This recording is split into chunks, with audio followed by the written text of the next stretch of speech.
দেখো আজকে আমি তোমাদের সঙ্গে একটা সাদামাটা মাছের ঝোল, আলু দিয়ে মাছের ঝোল রান্না করবো। তো তোমাদের সঙ্গে সেটাই আজকে শেয়ার করবো। দেখো আজকে আলু কেটে নিয়েছি, আর এই যে মাছগুলো এখন তেল গরম হয়ে গেছে, তেলে আমি ভাজবো। আর কিছুই দেবো না, মশলা এতে জিরে তেজপাতা ফোড়ন দিয়ে করবো। আর জিরেটা একটু খালি শুকনো কড়াইতে একটু ভেজে নিয়েছি, এটা পাউডার করে দেবো, আর কিছুই না। দেখো তো মাছগুলো এখন ভেজে নেবো। দেখো এই যে আমি মাছগুলো ভেজে নিচ্ছি। আমি কড়াইতে একটু সরষের তেল দিয়ে দিলাম, আর এগুলো দিয়ে দেবো হলো এই যে গোটা মশলাগুলো দিয়ে দেবো। আর এখন কেটে রাখা আলুগুলো দিয়ে দেবো। তো আলুগুলো দিয়ে আমি একটু ভাজা ভাজা করে নেবো। দেখো আমার আলুগুলো ভাজা ভাজা হয়ে গেছে। আমি এর ভিতরে এখন হলুদ গুঁড়ো, লবণ আর কাঁচা লঙ্কা চিড়ে রেখেছি, ওটা দিয়ে দেবো। তো তোমরা এভাবে বাড়িতে বানিয়ে খেতে পারো। তো এটা খুবই টেস্টি আর খুবই হেলদি হয়। আমি কালারের জন্য দিয়ে দেবো একটুখানি কাশ্মীরি লঙ্কার গুঁড়ো, হালকা 1 চামচ, ছোটো 1 চামচ দিলাম, তো এটা কালারটা ভালো হবে। এখন আমি দিয়ে দেবো পরিমাণ মতন জল।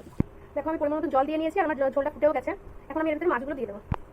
মাছগুলো দিয়ে দিয়েছি, এখন আমি ঢেকে দেবো। ঢেকে 5-10 মিনিট ফুটবে, কম আছে, তারপরে আমার তরকারি রেডি হয়ে যাবে। দেখো আমার তরকারি হয়ে গেছে। ফ্রিজে একটু ধনেপাতা ছিল, সেটাও আমি দিয়ে দিয়েছি একটু কেটে। তো খেতে ভালো লাগবে। আর এই যে পাউডার করে রাখা জিরেটা দিয়ে দিলাম, যেটা ভেজে রেখেছিলাম।